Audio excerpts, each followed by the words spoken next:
Hi everyone, welcome back to the channel. काफ़ी time से आपसे मिला नहीं हूँ।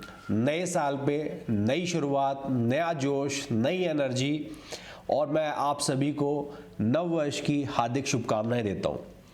दोस्तों, एक इम्पॉर्टेंट टॉपिक डिस्कस करना चाह रहे हैं। आजकल अगर आप किसी भी कॉरपोरेट में हैं या आप टैक्स प्रैक्टिशनर हैं या आप अकाउंटेंट हैं, आपको 2017-18 में जीएसटी के नोटिस बहुत आ रहे होंगे। जीएसटी नोटिस सेक्शन 61 में स्क्रूटनी नोटिस मैं आपको दिखा देता हूँ। जैसे कि आप स्क्रीन पर देख रहे हैं, इस तरह का आपके नोटिस आ रहे हैं जीएसटी एसएमटी 10 में, राइट।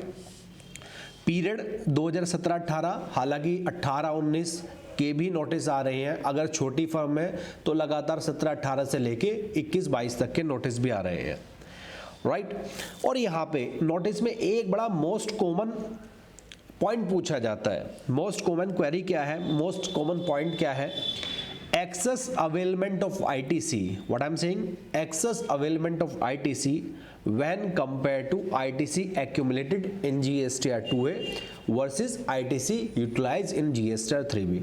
यानी आपके पास जितना ITC शो हो रहा है 2A में, उससे ज़्यादा आपने 3B में ITC क्लेम कर लिया है।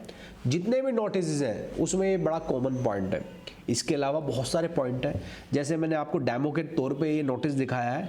इसमें आप पॉइंट नंबर 4 पढ़िए। यहाँ पे बोल रहा है कि भाई एक्सेस अवेलमेंट ऑफ आईटीसी कितना है, 2,43,000 का, right, as compare to ITC utilise in 3B, right. अब मुद्दा है इनको डील कैसे करना है। जैसे कि टॉपिक है वीडियो का, how to deal scrutiny notice under section 61 of the CGST act 2017। बड़े सिंपल चीज़ें बताऊंगा आपको, बड़े सिंपल टिप्स बताऊंगा, हो सकता है ये आपके लिए हेल्पफुल हो जाए, ठीक है। सबसे पहले ये एक स्क्रूटनी नोटिस है, ये एक सिंपल स्क्रूटनी नोटिस है, ठीक है ना। इसका मतलब ये नहीं है कि आपने यहाँ पे एक्सेस आईटीसी लिया ही लिया है। आपको प्रॉपर अपना रिकंसिलेशन बनाना पड़ेगा, आपको चेक करना पड़ेगा कि भाई कितने कितने मेरे परचेज बिल के हिसाब से कितना कितना मेरे को आईटीसी बनता था और मैंने कितना कितना आईटीसी क्लेम कर लिया, ठीक है। अब यहाँ पे बात आती है रिलैक्सेशन की।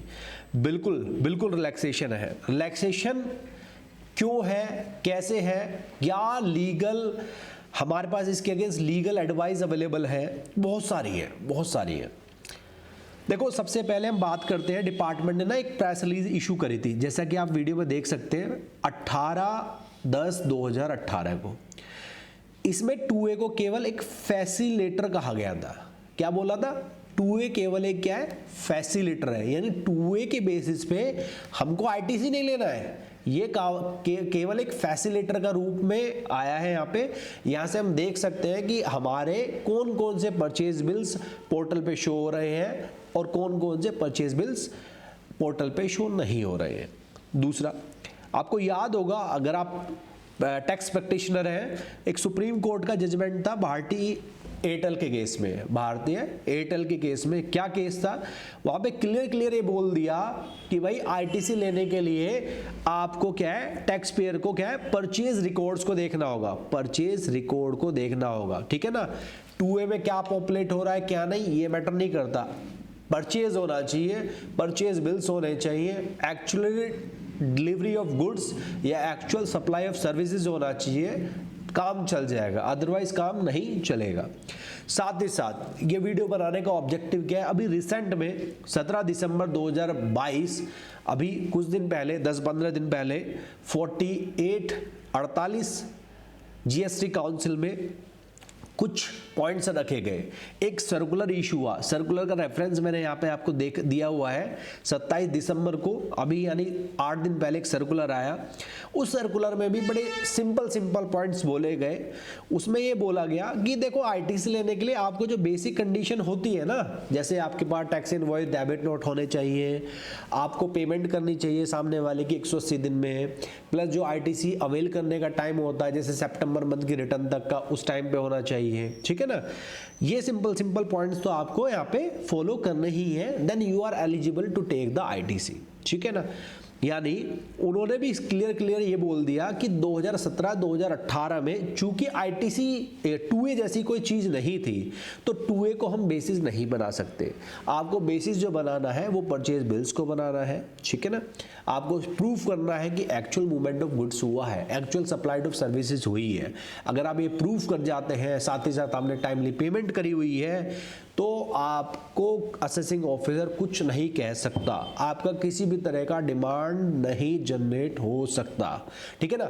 आपको वहां पे फाइट करनी है अपने ऑफिसर से। आपको ये जो पॉइंट्स मैंने आपको बोले हैं, ये तीनों पॉइंट्स का आपको रेफरेंस देना है। जब भी आप नोटिस का रिप्लाई करेंगे, आपको लीगल के तहत आपको चलना है। ऐसा नहीं है कि वहां पे जाके सीधा असेसिंग ऑफिसर बोल लो जी आप बताओ इसमें क्या करना है, कैसे बच सकते हैं, आप ये जुगाड़ बताओ, जो कि आजकल देखा जा रहा है, काफी जगह चल रहा है। पहले ही आप सरेंडर कर देते हो अपने आप को ना।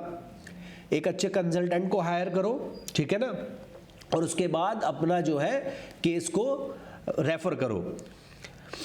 कुछ और इंपॉर्टेंट पॉइंट जो कि इस सर्कुलर में कही गई है, the circular has laid down some important reason. देखो कुछ रीजन होते हैं जिनकी वजह से जेन्युइनली, ठीक है ना, 2A में पॉपुलेट नहीं होता। जैसे क्या है कि मान लो B2B सप्लाई शो करनी थी R1 में, B2C हो गई। अब जब B2C हो गई तो पॉपुलेट कहां से करेगा, समझ रहे ना।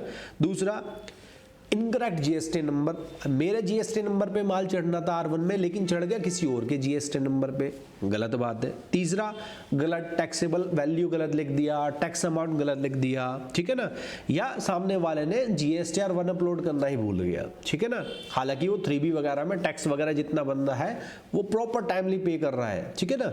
तो ये कुछ रीजन हो सकते हैं जिनकी वजह से पॉपुलेट ना किया हो, पॉपुलेट ना हुआ हो, ठीक है ना, 2A में। तो कोई बात नहीं, ये तो जेन्युइन रीजन है, ठीक है ना। इनके बेसिस पे एसएससी के अगेंस्ट कोई भी हार्डशिप नहीं की जाएगी।